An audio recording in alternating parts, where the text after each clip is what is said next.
夏天到了，穿裙子的季节到了。那么很多同学可能会因为自己小腿紧张、小腿粗或者肿胀而苦恼。那么今天老王就针对这个话题来分享一期内容。首先，当我们小腿紧张的时候，我们经常会采用泡沫轴滚动的方法去解决问题。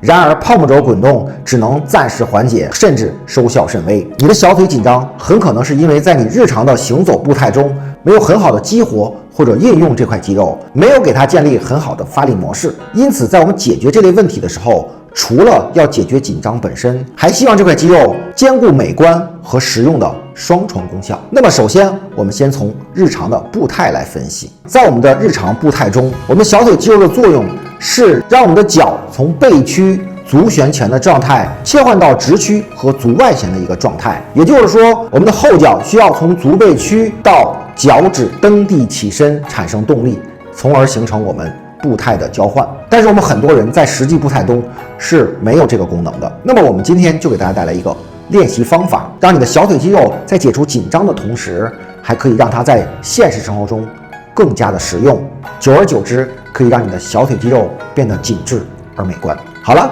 话不多说，我们直接看一下视频。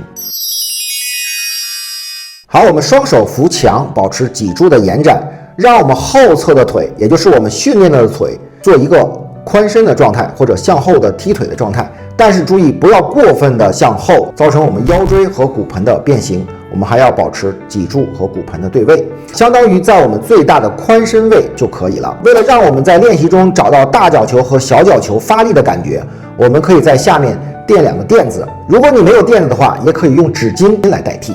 吸气，脊柱延展，呼气，将后侧脚后跟向上提起，然后吸气，慢慢的落下来，呼气提起，吸气慢落，呼气，吸气慢落。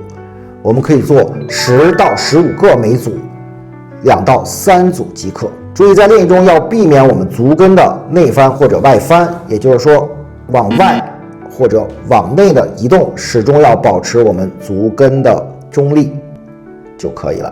好了，今天的分享就到这里。如果你也是小腿比较粗壮，长期处于一个紧绷状态的话，不妨去按照上述的方式去练习一下，相信比滚动泡沫轴的效果要好上很多。练习起来，在炎炎夏日，希望老王的分享可以还你一个紧致的小腿和自信的自己。关注老王，做深度思考练者，我们下期再见。